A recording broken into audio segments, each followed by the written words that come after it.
여러분 안녕하세요. 개념 완성의 종결자 수학의 날개 정중현 선생님입니다. 자, 하루라도 책을 안 보면 입안에 가시가 돋친다던 말도 있고요. 세종대왕께서 이런 말씀도 하셨대요. 고기는 씹을수록 맛있고요. 책은 또 볼수록 더 맛있다고요. 그런 말씀을 맛있다는 표현을 그렇게 쓰셨는지 참 궁금한데, 자, 어떻게 보면 세종대왕께서 우리에게 복습의 의미들을 먼저 몇백 년 전에 말씀을 하셨던 것 같은데, 항상 다시 보게 되면 자기가 그전에 몰랐던 것들을 또한 새롭게 깨닫고요. 혹시 놓치고 있었던 부분들을 또한 새롭게 알 수 있는 것들이 복습의 힘인 것 같아요. 자, 이제 19강, 20강 기본 강좌 2개랑 나머지 2강좌, 특수 강좌 2강좌가 남아 있는데요. 자, 앞에 내용들 열심히들 복습하면서 노트 필기 하시고 선생님한테 계속 올려주시는 많은 친구들이 있는데 감사하고요. 자, 계속해서 끊임없이 이 강좌에서 배웠던 내용들을 여러분들이 배우는 수리, 가형, 나형의 많은 단원들과 연관해서 기본적인 실력, 밑바탕을 튼튼하게 쌓을 수 있는 그런 좋은 강좌로 끝까지 마무리하도록 할게요. 자, 오늘 우리가 할 단어는요, 선생님이 어떻게 거의 제일 마지막 단원에서 제일 처음 배우는 집합과 명제를 하시나요? 그치요? 자, 오늘 이제 제일 마지막으로 이제 집합과 명제에 대해서 얘기를 할 텐데, 자, 집합이라는 것들은 정말로 수학에 있어서는요, 가장 소중한 단원이고요. 어떻게 보면 대학교 가서 혹은 우리 이과 친구들 중에서 수학 관련해서 공부할 친구들이 있다라고 하면 집합론만큼 또한 어려운 것도 없고요.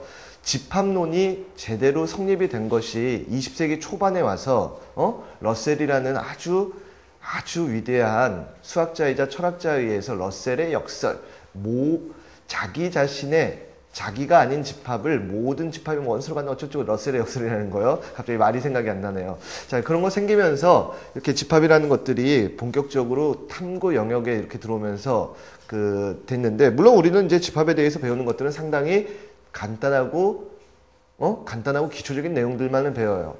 그리고 여러분들이 수능을 위해서 집합에서 필요한 것들은요, 특히 집합의 기본적인 연산의 법칙과 특히 부분집합의 개수, 그 다음에 간혹 대칭 차집합이라든지 배수의 집합에 관련된 요 정도의 내용들이지 막 아주 고등학교 1학년처럼 심화된 내용들을 집합에서 요구하진 않아요. 자, 그래서 아주 수능에 맞춰서 수능에 적합하게 거기에 대한 얘기들을 할게요. 우리가 이제 집합이라고 했을 때는 집합의 뜻이라는 것은요, 어떤 명확한 기준에 의해서 그 대상들이라는 건 우리가 보통 원소라 그러죠. 그 원소들을 정확하게 규정해주는 어떤 모임이죠. 모임이라고 얘기하죠. 그것이 나중에 수학일에 가서 혹은 고등수학 하에 있는 조합이라는 개념, 집합, 조합할 때 합자가 똑같은 거거든. 어떤 의미냐면 집합조합에서요, 우리가 집합에서 예를 들어서 원소를 1, 2, 1 이렇게 쓰더라도요, 이건 나중에 1과 1이 겹친다 그래서 1, 2라고 이렇게 쓰죠. 근데 혹은 2, 1이라는 집합과 1, 2라는 집합은 서로 같죠. 이게 어떻게 보면 여기에 이미 조합이라는 개념이 있죠. 쓸 건 없어요. 조합에서도 어떤 걸 배열할 때 1, 2나 2, 1.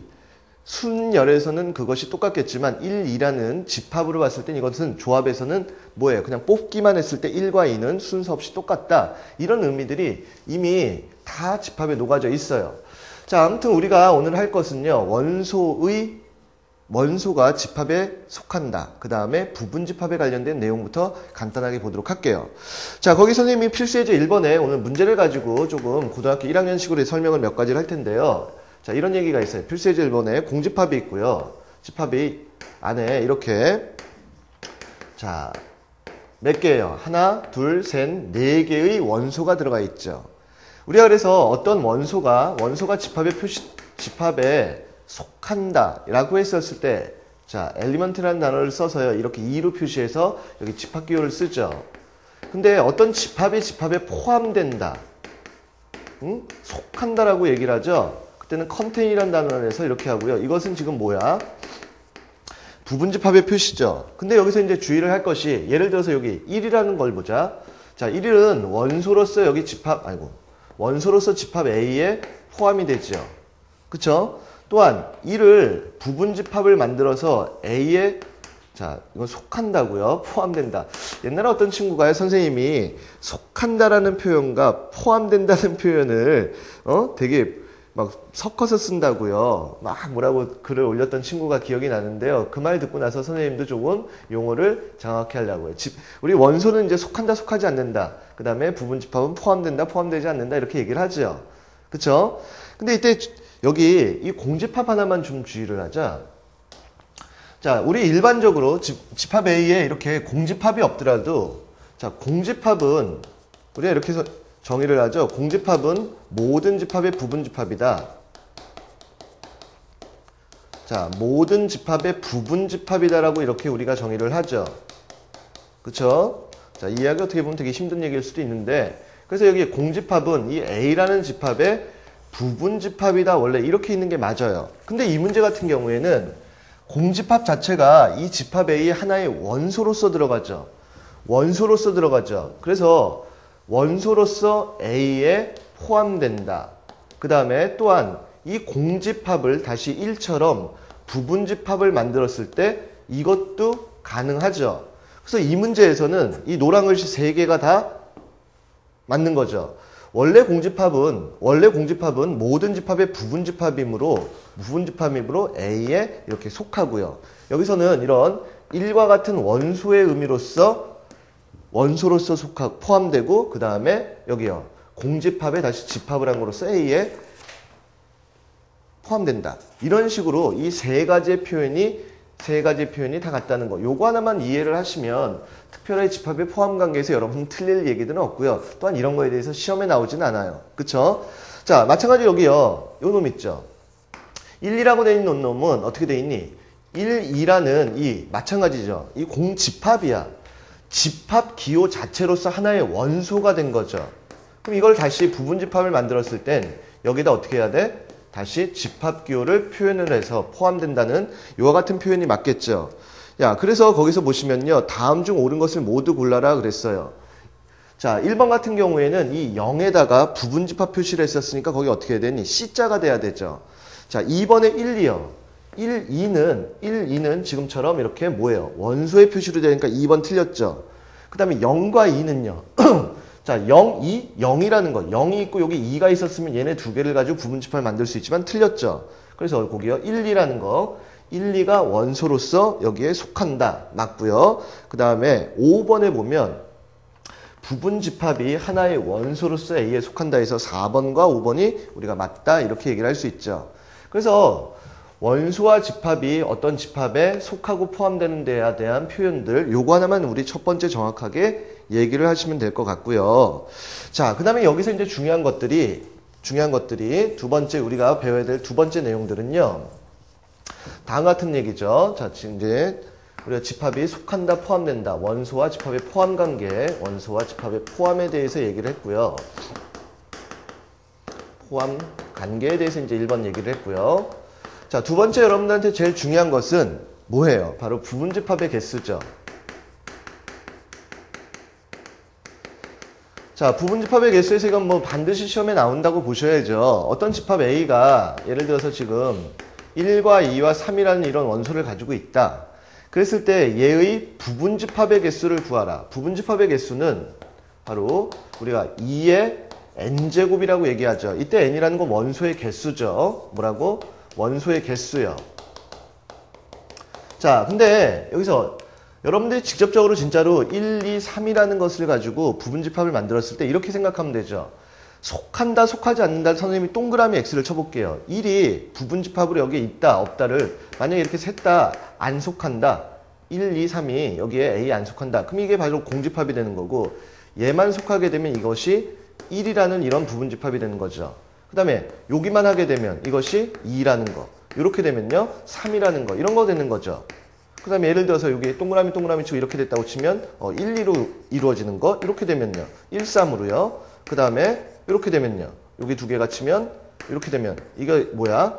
2, 3이 되죠. 그 다음에 마지막에 동그라미가 되면 자기 자신은 1, 2, 3이 되죠.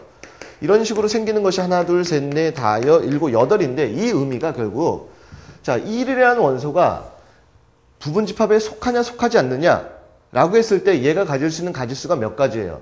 두 가지죠. 얘도 마찬가지로 두 가지죠. 그렇게 해서 이렇게 해서 총 2의 세제곱 8가지가 생긴다 이거죠. 마찬가지로 집합 A의 어떤 원소들이 자 A1, A2, A3 이렇게 해가지고 AN개가 있다 라고 했었을 때 얘가 속하고 속하지 않는 것들을 표현하는 방법이 다 자, 2, 둘, 속한다, 속하지 않는다. 두 가지씩인데 이런 것들이 모두 총 몇 개가 있어요? n개가 있어서 2의 n제곱이다라는 이와 같은 공식을 일반화한 거죠. 오케이? 자, 아무튼 부분집합의 개수는 이렇게 되는데 특히 그때요. 여기 보자. 만약에 얘의 부분집합 중에서 1을 반드시 포함하는 부분집합을 구하라. 여러분들 이제 가장 기본적인 거죠. 1을 반드시 포함하는 부분집합을 구하라 했을 때 여기 보시면 1, 2, 1, 3, 1, 2, 3에서 이렇게 네 가지가 있는데 이걸 어떻게 만드는지 배우셨죠? 어떻게 하니? 바로 1을 제외하고요. 2하고 3하고로 만들 수 있는 부분집합이 뭐 있니? 공집합 2, 3, 2, 3 이렇게 네 개가 있죠. 여기에다가 뭐를 갖다 놓는 거야? 바로 1을 갖다 놓게 되면 이렇게 1을 갖다 놓게 되면 이제 공집합은 아니니까 없어지고요. 아 이렇게 반드시 1을 포함하는 부분집합의 개수가 되는 거죠. 그래서 어떤 특정 원소를 반드시 포함하는 부분집합은 그 특정 원소를 제외한 나머지 원소들로서 만드는 부분집합의 개수다. 이것이 제일 중요한 고등학교 1학년 때 배운 내용이죠. 오케이? 자, 그래서 부분집합에서는 딱 두 개야. 부분집합의 원래의 개수. 그리고 지금처럼 특정 원소를, 즉 선생님이 1이라고 썼는데 특정 원소 있죠? 특정 원소를 반드시 포함하는 부분집합. 그럼 그 특정 원소를 제외한 특정 원소의 개수가 예를 들어서 뭐 여기가 지금 n이라고 표현했으니까 k개다. 그럼 2에 n-k개다. 예를 들어서 1, 2. 그럼 두 개를 제외하고 3으로 만드는 거야. 여기가 뭐 5개가 있었는데 1, 2를 포함해라. 5개 중에서 2개를 제외하고 나머지 3개로 만드는 부분집합의 개수다. 이렇게 하시면 되는 거죠. 자, 그 다음에 여러분들 거기 밑에 보시면 합집합, 교집합, 여집합 뭐 거기까지 합집합, 여집합, 교집합 여집합에 대해서 모르는 친구들은 없고요. 우리가 이제 세 번째 집합의 연산에서는 뭐요? 합집합의 뜻, 교집합의 뜻, 여집합의 뜻을 모르지는 않을 거예요. 뭐만 정확하게 아시면 돼요. 여기서는 차집합이요. 자, A에서 B를 뺀 집합, 즉 이걸 벤 다이어그램이라 그러죠. 벤 다이어그램으로 그려주면 A에서 B를 뺐다. 여기를 나타내죠. 그치? 요거를 우리가 수학에서 이제 차집합이라 그러는데 이거를 우리가 뭘로요? 집합기호로, 연산의 기호로 A 교집합, B의 여집합이라고 표현하는 요 부분만 우리 정확하게 알고 계시면 되죠. 다시 한번요. A 교집합, B의 여집합이요. 즉 진짜로 생각을 해보시면 별거 없죠. A가 이거죠. 요만큼과 B의 여집합이요. B의 여집합이 이 바깥 부분이지. 이 바깥 부분과의 공통 부분. A는 이제 이만큼 원래 여기 있었죠. 거기 공통 부분이 바로 우리가 좀 아까 표현했던 요 부분이 된다. 이렇게 뭐야? 벤 다이어그램 자체로 쉽게 이해를 하시면 되죠. 그래서 요 차집합은 나중에 각종 계산을 할 때 여러분들이 반드시 이렇게 집합의 연산기호로 A 교집합, B의 여집합. 앞에 거 교집합, 뒤에 거의 여집합이 된다. 이런 얘기죠. 오케이? 그러면 예를 들어서 B 빼기 A의 여집합을 이걸 표현해봐라. 그럼 어떻게 되니? 자, B 교집합, 뒤에 거에 여집합이 된다 그랬으니까 우리가 여집합의 여집합, 부정의 부정 긍정되고 여집합의 여집합 자기 자신 되니까 이거 B 교집합 A다. 뭐 이런 표현들만 여기서 정확하게 아시면 되죠. 그리고 나머지 연산의 성질에서 뭐 공집합의 여집합은 전체다. 전체의 여집합은 공집합이다. 그 다음에 자기와 공집합의 합집합 A다. 자기와 공집합의 교집합은 뭐예요? 아무것도 없으니까 뭐예요? 공집합이다. 이런 것들. 이런 것들은 이제 쉽게 여러분들이 이해를 하실 수가 있고요. 자, 특히 여러분들한테 이제 중요한 것은요. 이 연산의 법칙 중에서 이 부분이죠. A가 B에 포함된다는 이 표현과 같은 표현들이요. 자, 우리가 A가 B에 포함된다 그러면 우선 뭘로요? 벤 다이어그램으로 보면 이렇게 돼 있죠. A, B. 그래서 첫 번째 A와 B의 교집합이 뭐가 되니? A와 B의 교집합은 A가 되죠. 그 다음에 두 번째 A와 B의 합집합은요. B가 되죠. 그래서 요 두 가지를 가지고 나중에 결국 교집합이 되는 놈은 더 작은 놈이고요. 합집합이 되는 게 더 큰 것이다 라는 이런 포함 관계를 정확하게 이해를 하셔야겠죠. 됐니? 근데 이 표현보다 훨씬 더 중요한 표현은 다음의 표현이죠. 이때 A에서 B를 빼게 되면 A라는 집합이 1, 2고요. B라는 집합이 1, 2, 3, 4, 5예요. 그래서 1, 2에서 1, 2, 3, 4, 5를 빼면 마이너스 3, 4, 5라고 하는 게 아니죠. 뭐예요? 아무것도 없죠. 1, 2가 빠져서. 이것이 뭐가 돼요? 공집합이 되죠. 그래서 3번의 표현도 상당히 중요하죠. A에서 B를 뺀 건 공집합이다. 그것은 결국 A가 B에 포함된다. 자, 근데 이거를 이제 변형을 해드릴게요. 많이 나오진 않지만 방금 우리가 이걸 차집합을 어떻게 했니? A 교집합 B의 여집합이라고 그랬죠. 이게 공집합이야. 그쵸? 근데 여러분들이 이때 드 모르간의 법칙이라는 건 한 번씩은 다 들어보셨죠? 여기다가요, A 교집합 B의 여집합의 여집합을 해보세요. 드 모르간의 법칙이라는 게 뭐야? 이렇게 들어가면서, 이건 기억하시죠? 이게 바뀌죠? 그 다음에 교집합이 합집합이 되죠? 여집합의 여집합이니까 이거죠?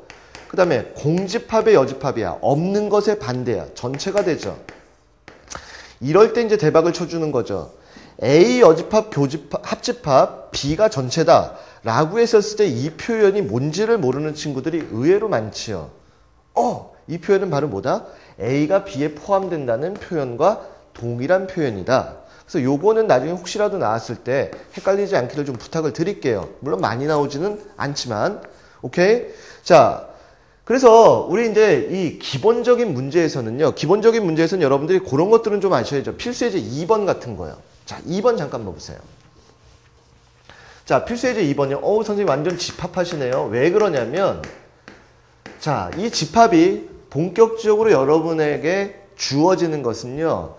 문과 친구들은 미적분 통계 기본의 조건부 확률, 그 다음에 적분과 통계 이과 친구들은 거기에 조건부 확률. 우리 그래서 뒤쪽 문제가 오늘 수일도 아니고 수투도 아니고 미통계예요. 미적분 통계야, 통계, 확률 통계. 자, 아무튼 근데 그거 하기 위해서 우리 몇 가지 필수적인 내용들을 같이 해보는 거야.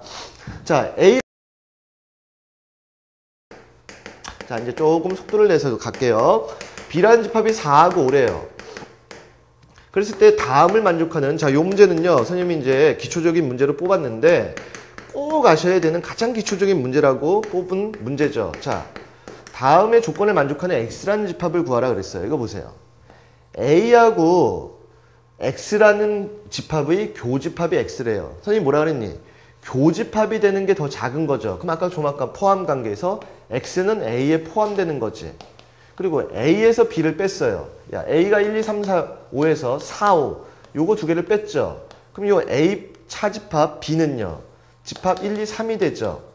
그리고 1, 2, 3과 X하고의 합집합이 X가 됐다. 합집합되는 것이 더 큰 놈이니까 따라서 여기서 집합 1, 2, 3이요. 누구예요? X에 포함되는 거죠. 그럼 이거 두 개를 연결해봐. 1, 2, 3은 X에 포함되고 그 X는 A에 포함된다 이런 얘기죠. 아, 결국 이 X는 A의 부분집합 중에서 1, 2, 3을 반드시 포함하는 부분집합이구나. 이 X라는 것은 A의 부분집합 중에서 1, 2, 3이라는 특정 원소를 반드시 포함하는 거구나 해서 반드시 요 문제가 되는 거죠. 쫙 다 연결되죠. 아, 그럼 어떻게 해야 돼요? A의 부분집합 중에서 1, 2, 3을 반드시 포함하는 것의 부분집합은 1, 2, 3을 제외한 나머지 4와 5를 만들 수 있는 부분집합이요. 자, 2의 2제곱이죠. 4가지죠. 그리고 그건 뭐예요? 4, 5로 만드는 공집합 4, 5, 4, 5에다가 누굴 갖다 넣는 거야? 1, 2, 3을 갖다 넣어서 1, 2, 3, 1, 2, 3, 4, 1, 2, 3, 4, 5 1, 2, 3, 5, 1, 2, 3, 4, 5 이것이 지금 X가 될 수 있는 4가지다 이런 얘기죠. 너무 지저분하긴 한데 자, 그럼 맞죠? 1, 2, 3은 1, 2, 3에 포함되고 이거는 A에 포함된다. 맞고요. 1, 2, 3, 4. 자, 1, 2, 3이요. 1, 2, 3, 4에 포함되고 얘는 A에 포함된다. 다 맞죠? 자, 요런 식의 문제들만 아시면 되죠. 자, 그 다음에 이제 뒤로 넘기셔서요. 보시면 자, 뒤로 넘겨서 보시면 이쪽에서 와서 할게요. 자, 집합의 연산 법칙에서요. 자, 집합의 연산 법칙에 보시면 자, 교환 법칙, 결합 법칙, 분배 법칙이 있는데 눈으로 한 번만 읽으셔도 우리 중학교 2학년 때부터 했던 내용들이라 그걸 모르는 친구들은 없을 거예요. 자, 그거는 눈으로 여러분들이 다시 한번 이렇게 하고요. 그것들을 확인하는 방법들은 다 뭐를 그려보면 되니? 벤 다이어그램을 그려보시면 그 집합의 연산 법칙들은 여러분들이 기본적으로 알죠. 아무리 공부 안 했어도 그 집합 연산 정도는 다 아실 거예요. 그리고 이제 거기 선생님 썼지만 중요한 연산 법칙 드모르간이요. 드모르간 또한 고등학교 1학년 때 새로 배웠지만 이거 모르는 친구들은 고1 때 아무리 이거 해도 이건 다 아시죠? 그리고 어머님 아버님한테 가셔도 드모르간의 법칙 정도는 기억하세요. 왜? 이렇게 넘겨가면서 드모르간 뭐지? 물어보세요. 아실걸요? 바뀌시면서 다 바뀌죠? 그치? 그리고 이거 확인하는 방법은 선생님이 얘기했듯이 야, A와 B의 합집합의 여집합이 바깥쪽이죠. 이거랑 이쪽에 보시면요.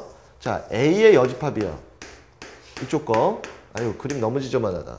그 다음에 B의 여집합이요. 이렇게 된 거요. 에이, 너무 지저분한데? 알아는 보겠니? 선생님 못 알아보겠다, 야.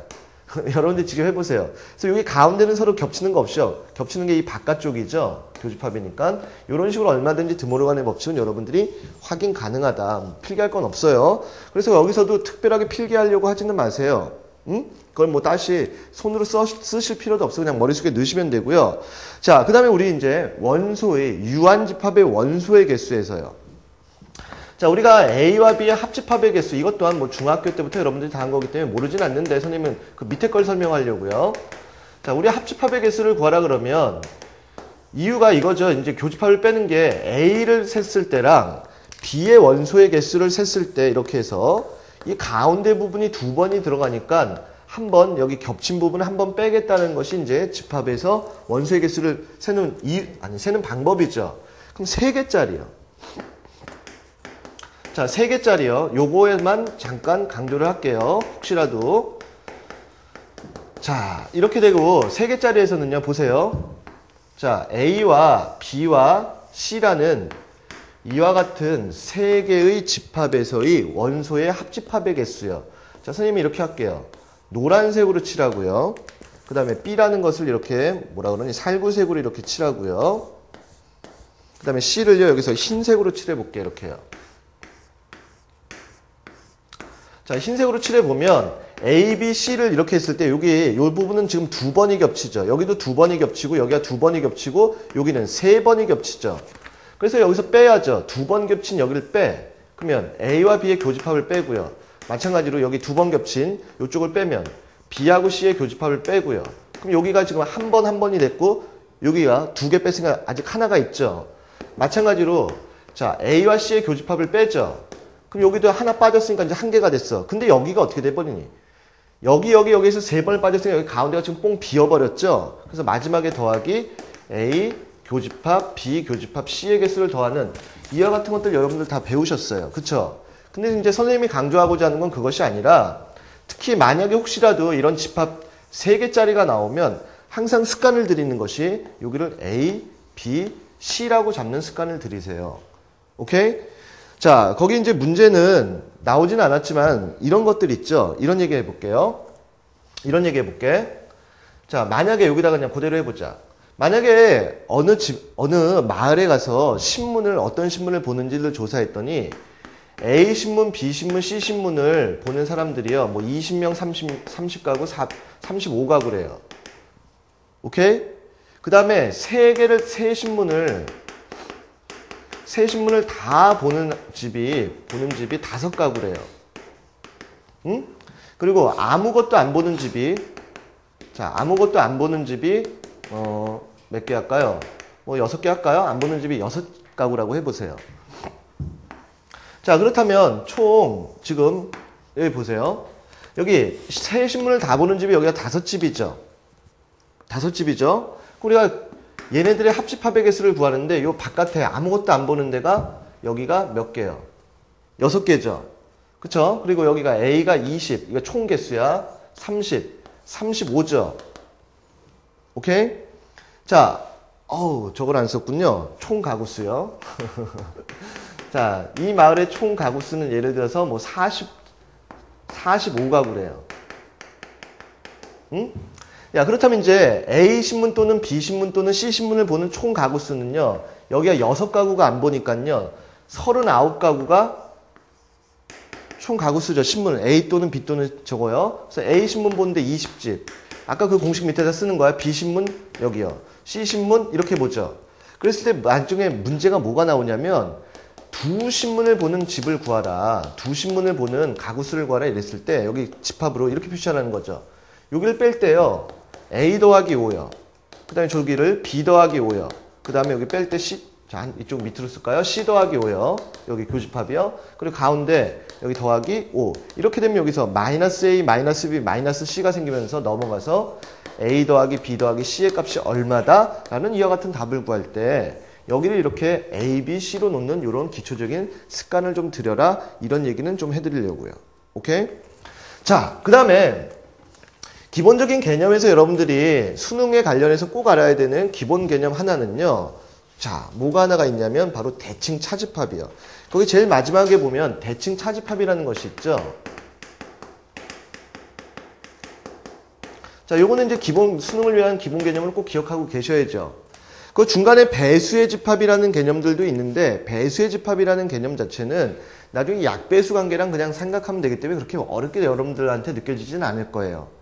자, 대칭 차집합이 보통은 원래 A, 여기 기호는 여러 가지로 쓰죠. 뭐 이렇게 쓰는 책도 있고 뭐 이렇게 쓰는 책도 있고 이건 상관없어.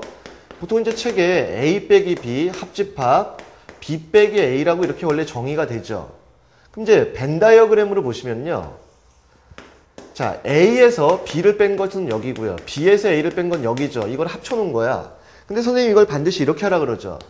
A와 B의 합집합에서 빼기 교집합했다고 생각하라는 거야. 합 빼기 교요. 전체 합집합에서 여기 교집합만 빠졌다고 생각하셔야지 이 대칭 차집합의 개념이 쉬워져요.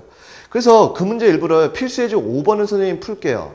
거기 이렇게 했죠. A-B를 이렇게 정의를 했을 때 다음 중 옳지 않은 것을 구하라. 1번.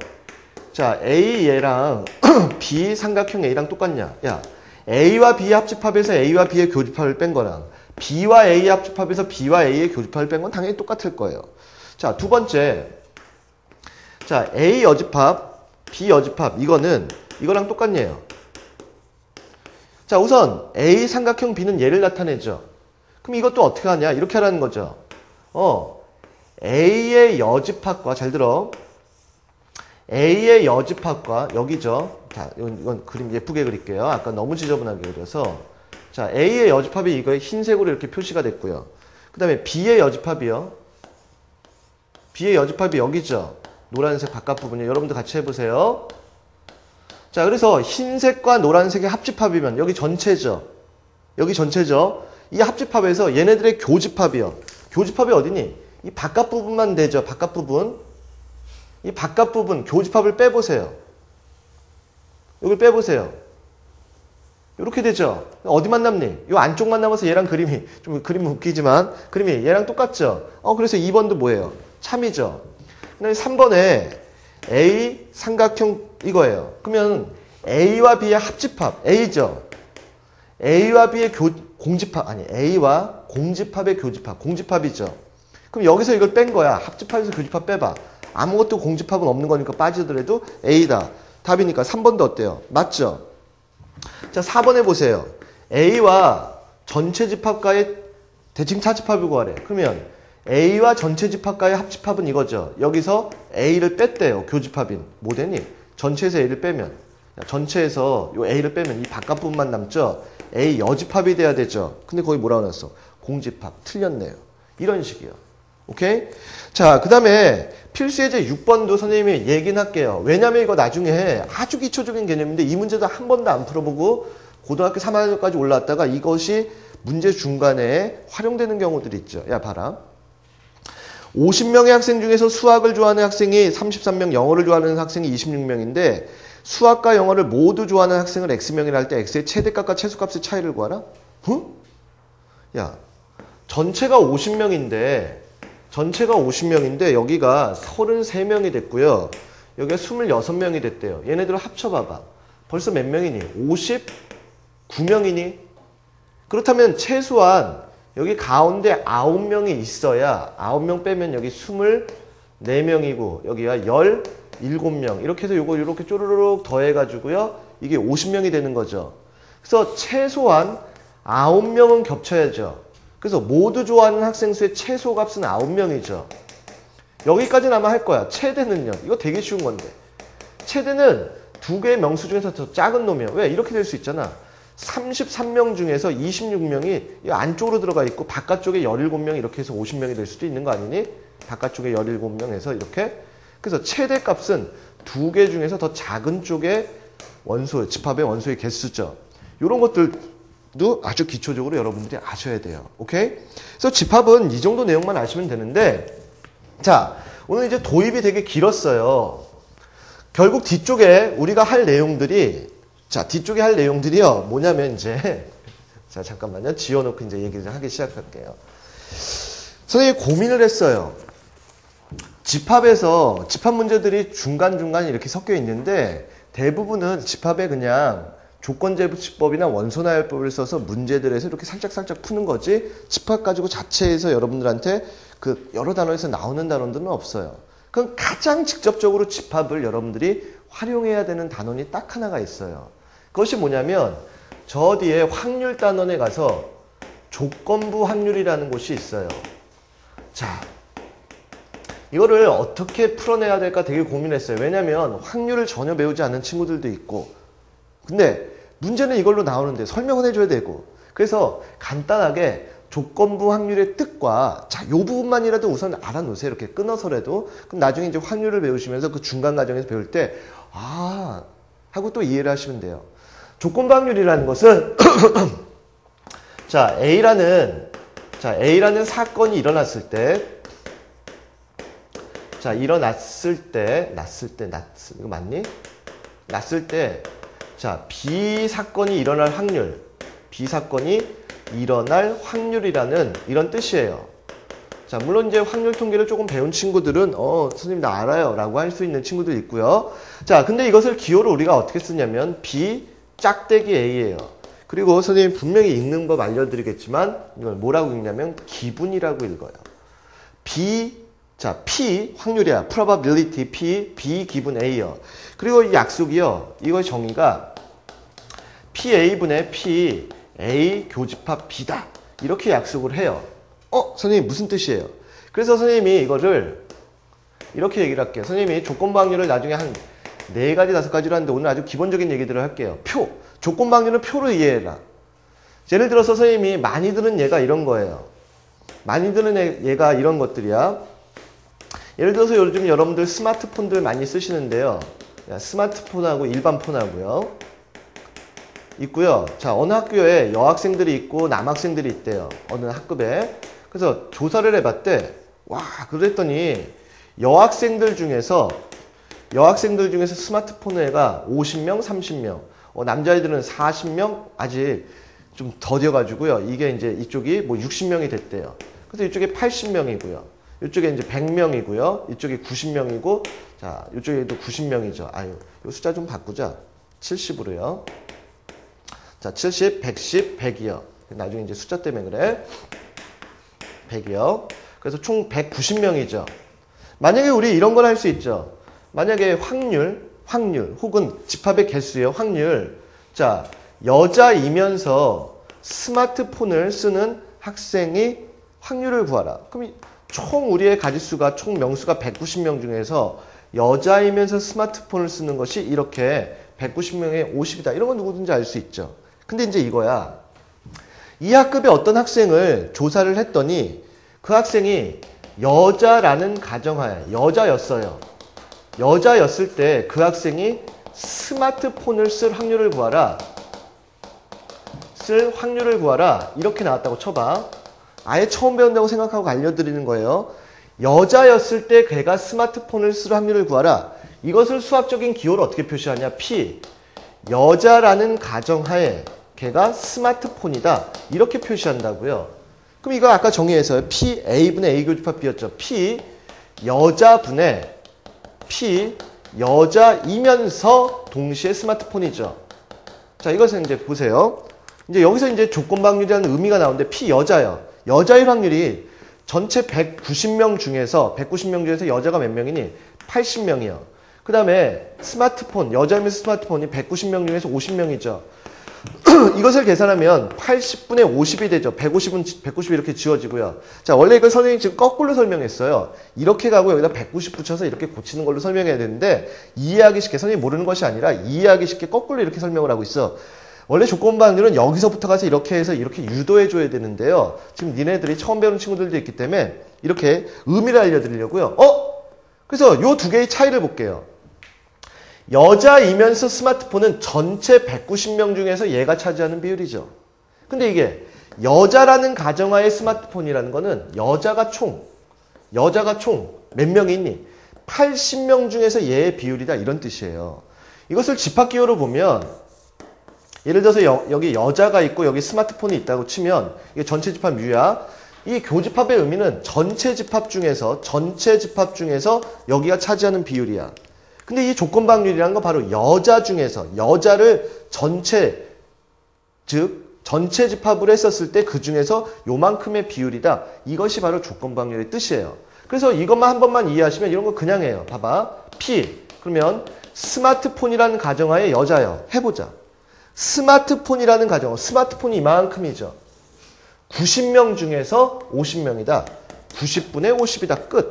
자, 이런 거 해보자. 남자애들 너무 무시했나? 남자라는 가정하에 일반폰이요. 아이, 선생님, 여자애들은 스마트 하면서 왜 우린 일반해요? 스마트 하자 그래. 남자라는 가정하에, 남자가 총 몇 명이 있어? 110명이 있죠. 그 중에 스마트폰 40. 110명 중에 40이요. 거꾸로 해볼까? 스마트폰이라는 가정하에 남자요. 해보세요.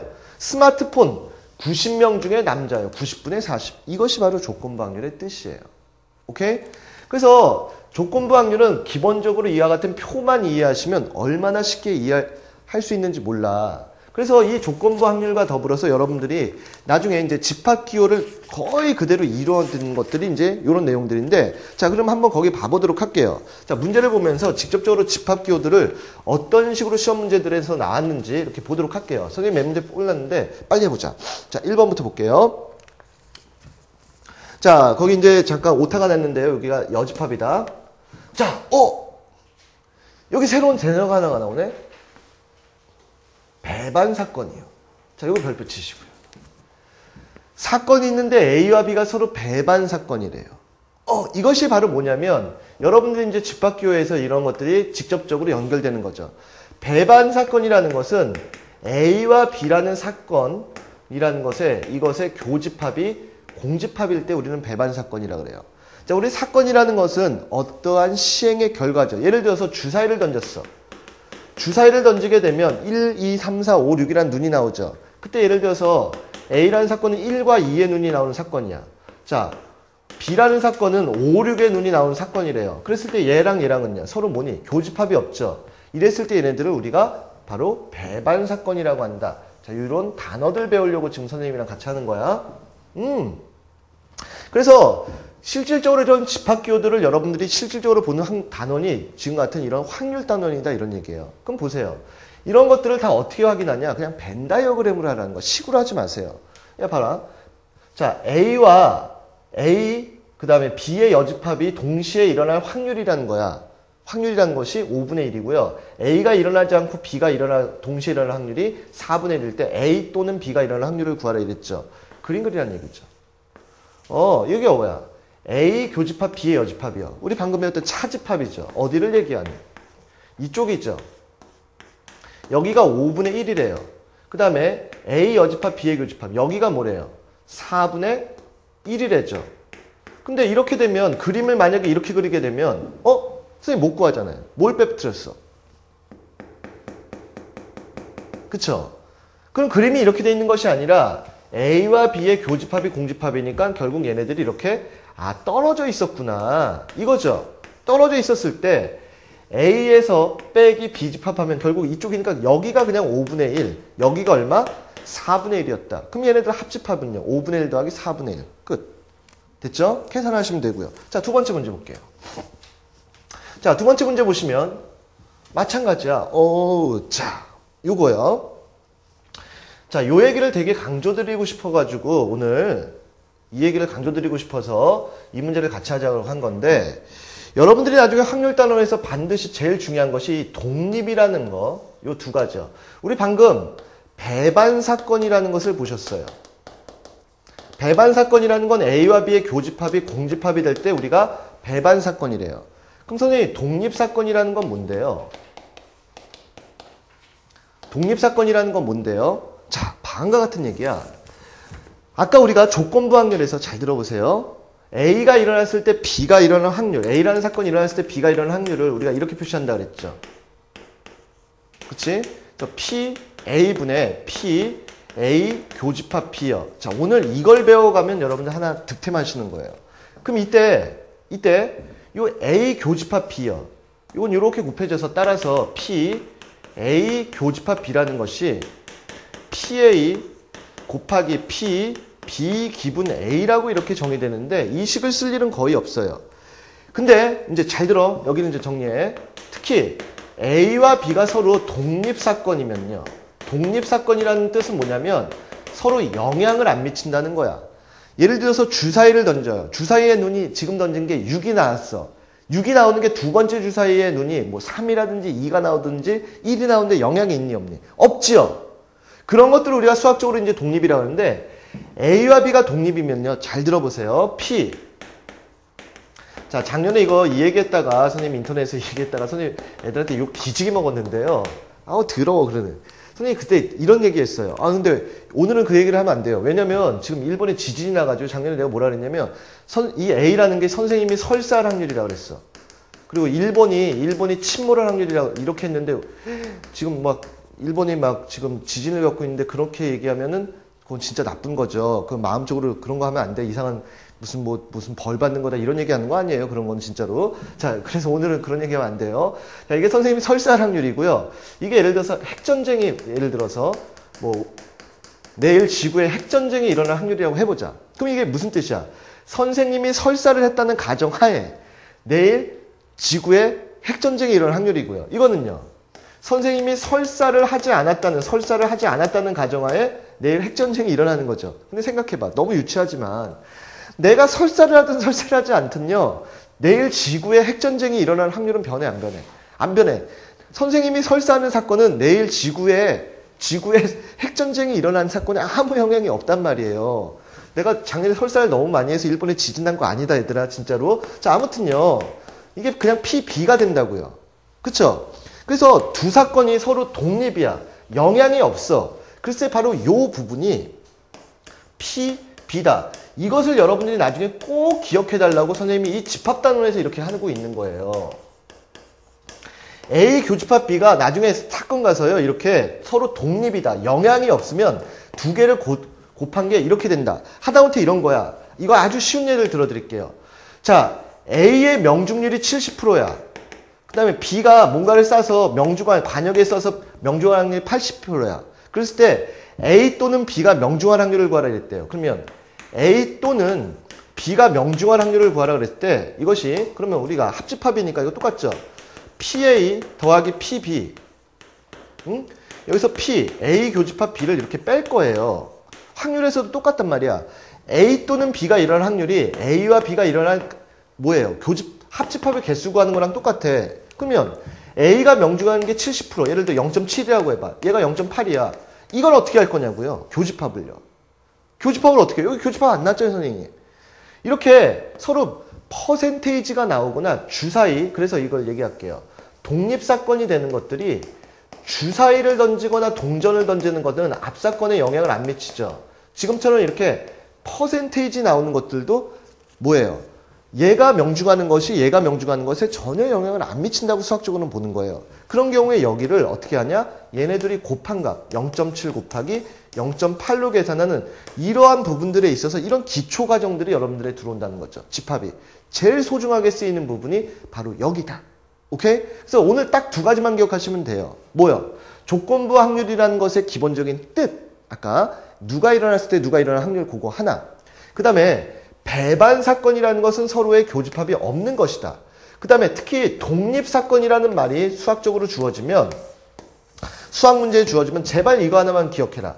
A 교집합 B가 A 또는 A하고 B가 동시에 일어날 확률은 각각의 확률을 그냥 곱한 것이다. 그래서 이런 독립이 되는 것들은 아까 얘기했죠. 주사위 던지고 동전 던지는 건 앞사건이 뒤사건 영향 안 미쳐. 그 다음에 지금처럼 이렇게 퍼센테이지 나오는 것들도 수학적으로는 앞사건이 뒤사건에 영향을 안 미친다고 본다. 그래서 아주 이 쉬운 예 하나만 정리하시면 돼요. 오케이? 그럼 여기 보세요. 자, 요런 것만 딱 아시면 여러분들은 아무것도 지장이 없다는 얘기죠. 독립인 사건 두 사건 A, B에 대해서 PA가 5분의 1, PB가 5분의 1 때 얘의 합집합을 구하라? 지금 방금 얘기한 거죠. A와 B의 합집합이요. 합집합 개수 구하는 거랑 똑같죠. A가 일어날 확률에다가 방금 한 거야. B가 일어날 확률. 여기서 빼기를 P, A 교집합 B야. 그럼 여기다가 5분의 1. 여기 5분의 2인데 서로 독립이란 말이 나오면 이것이 어떻게 한다? PA, PB. 자, 이것만 오늘 득템해서 가시란 얘기죠. 나중에 계산했을 때 이것만 꼭 기억하자 이런 얘기예요. 오케이? 됐어요? 오늘의 키포인트였어요. 자, 나머지 문제들도 마찬가지야. 거기 봐보세요. 자, 나머지 문제들은 거의 한 문제당 이거 뭐 4점짜리, 3점짜리, 2점짜리 뒤섞여 있는데요.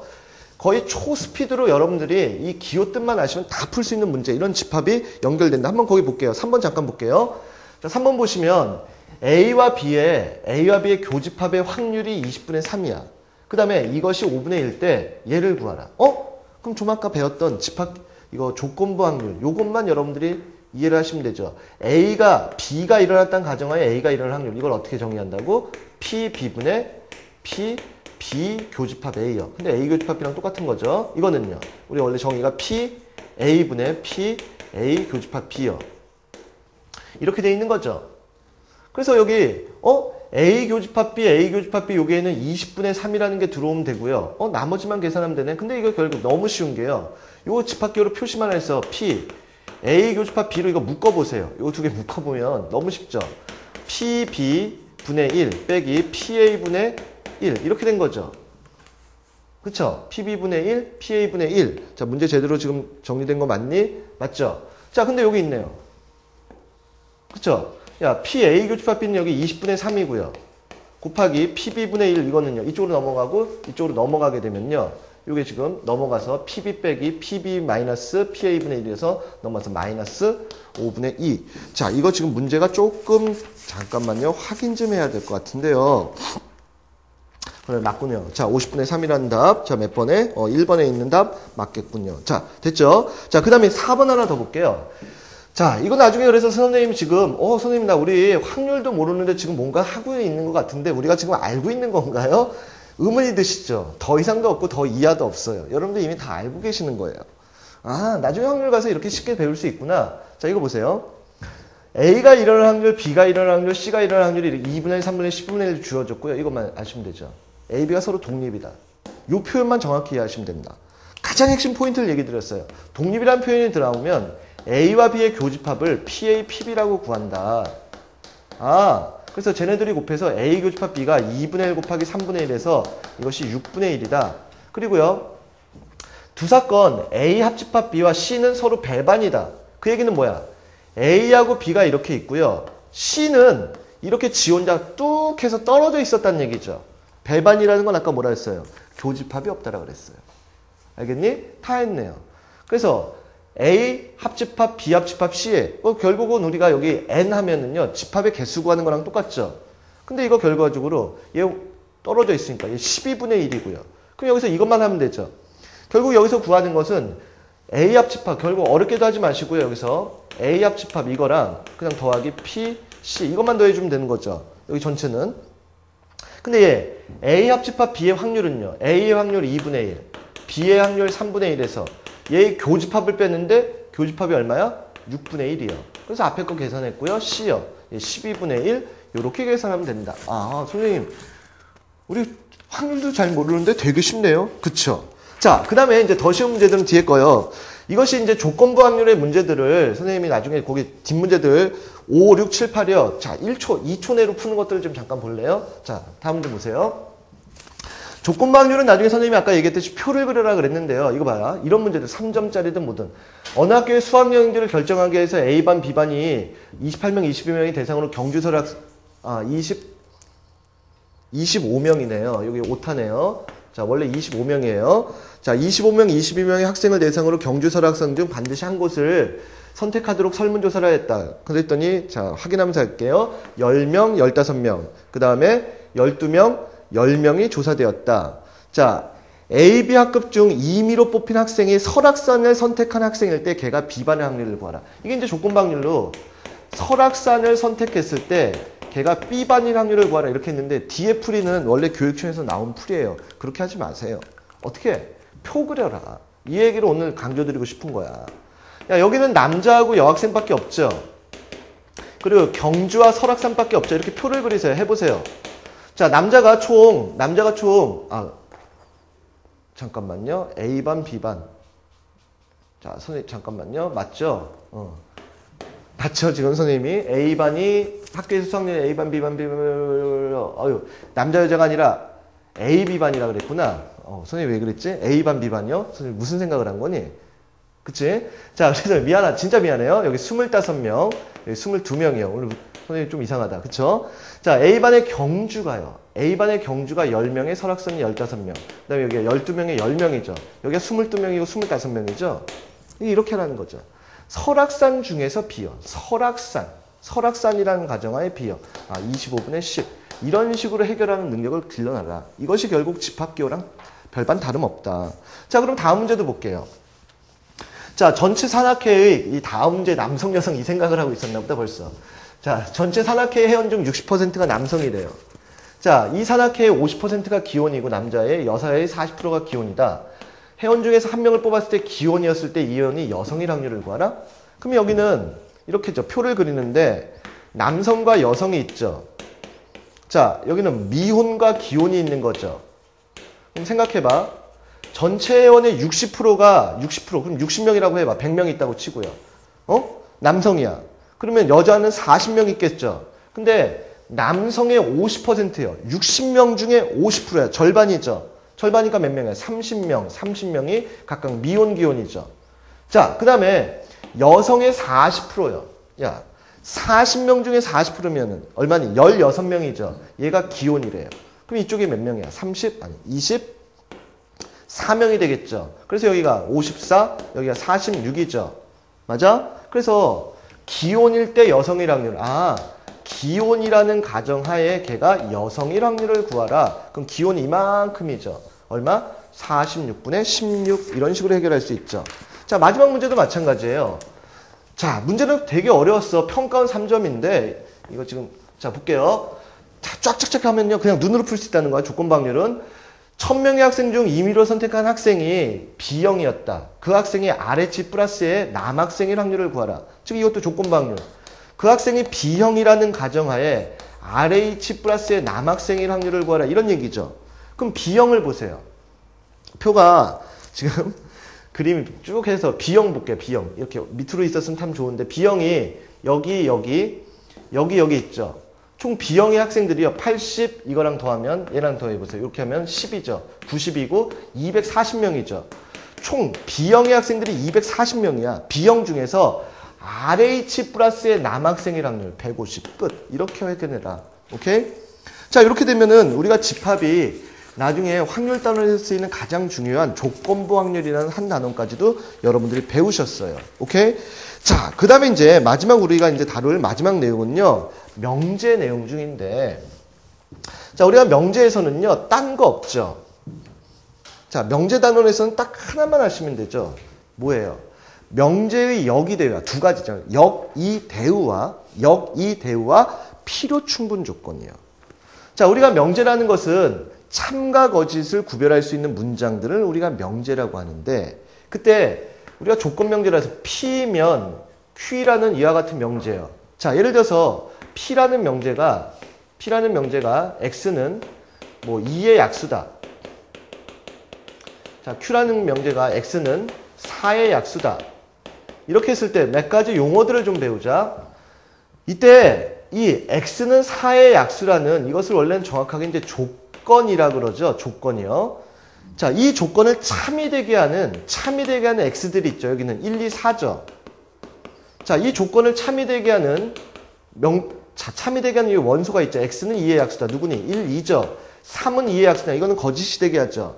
그래서 어떤 조건들을 참이 되게 하는 이와 같은 원소들로서 이루어진 집합. 이걸 우리가 진리집합이라고 그러죠.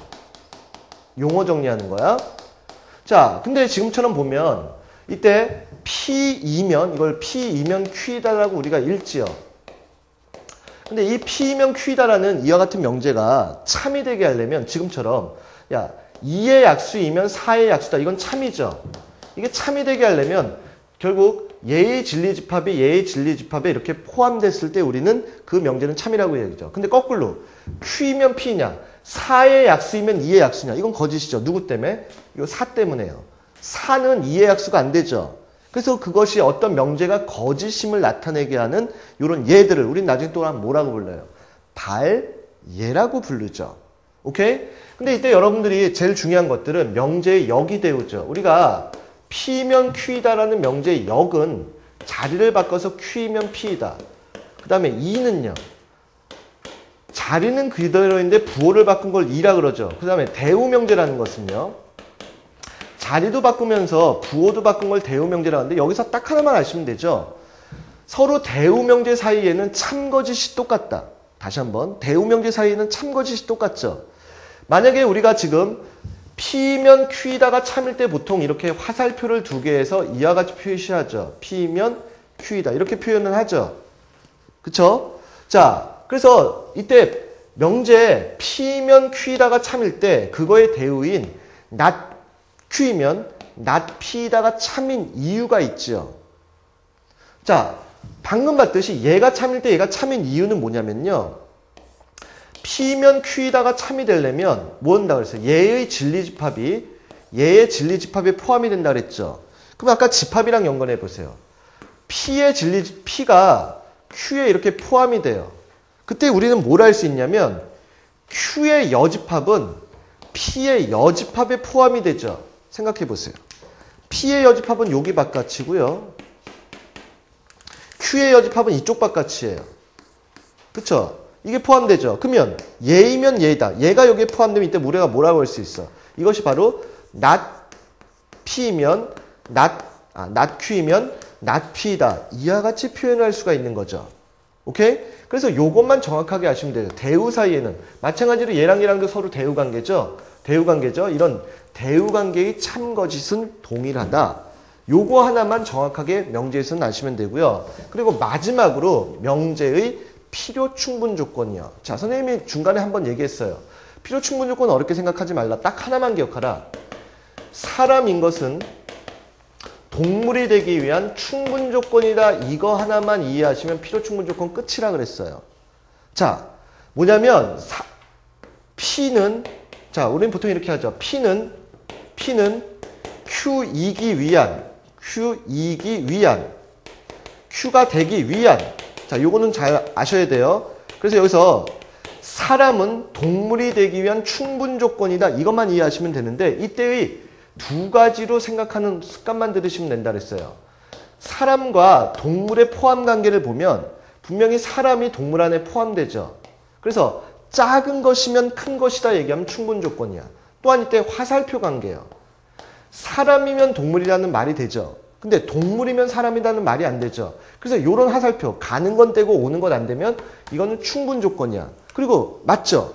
사람이라는 조건을 만족하는 것은 그것이 동물이 되기 위해서 충분하죠. 사람이라는 조건 뭐를 딱 조사했는데 얘가 사람이야. 그럼 그것만으로도 동물이 되게 충분해요. 근데 거꾸로 동물은 사람이 되기 위한 무슨 조건이야? 필요 조건이에요. 왜? 사람이 되려면 말도 해야 되고 직립보행도 해야 되고 동물이어야 되고 여러 가지가 있어. 그래서 동물이라는 조건은 사람이 되기 위한 여러 조건 중에 하나야. 그래서 이렇게만 하시면 되죠. 봐라. 예를 들어서 삼각형 A가 ABC가 정삼각형인 것은 예를 들어서 각 A가 60도가 되기 위한 이것이 되기 위한 이기 위한 무슨 조건이냐 이렇게 물었어요. 그러면 이건 대소관계가 안 되네. 그럼 이거 생각해봐. 야, 정삼각형이면 각 A 60도니? 맞죠? 각 A가 60도라고 다 정삼각형이야? 아니지. 뭐 60도, 30도, 90도짜리 삼각형도 있잖아. 그럼 얘랑 포함 관계가 똑같죠. 그래서 얘는 얘가 되기 위한 충분 조건이다. 근데 아까 예를 들어서 저런 거예요. 뭐 4의 약수인 것은 2의 약수가 되기 위한 무슨 조건이냐? 약수이기 위한 무슨 조건이냐? 이렇게 했을 때 4의 약수는 1, 2, 4. 얘는요. 1, 2죠. 누가 더 크니? 큰 것이면 작은 것이라고 얘기했죠. 얘랑 반대 관계죠. 이럴 때 얘는 무슨 조건? 필요 조건이다. 요것만 여러분들이 정확하게 기억하고 용어 자체만 기억하고 있으면 돼요. 필요 충분 조건 자체로 시험에 나오는 건 절대 없다. 다만 앞에 것이 뒤에 것이 되기 위한 필요냐 충분이냐를 했을 때 뭘 필요라 그러고 뭘 충분이냐 그러냐 요거 하나랑 그 다음에 대우명제를 이용하는 이런 참거짓이요. 특히 나중에 OX 문제에서 적어도라는 말이 나올 때는 반드시 대우명제 사용하라. 이런 것들까지만 좀 아시면 될 것 같아요. 옆에 있는 필수예제 7번, 8번, 9번 요것만 여러분들이 한번 거기 선생님 풀이과정 써놨으니까 참조해서 정리를 하시길 부탁을 드릴게요. 오늘은 오히려 저기 수일 얘기를 하다가 앞에 내용들 조금 좀 미흡한 것도 있긴 한데 아무튼 정리하고요. 자, 다음 시간 드디어 기다리시던 여러분들 도형 그래프 총정리 다시 한번 하는 시간 갖도록 할게요. 수고하셨고요. 다음 시간에 만나 뵐게요. 자, 수능 개념 완성의 종결자 수학의 날개 정유현 선생님이었습니다. 다음 시간에 만나 봬요.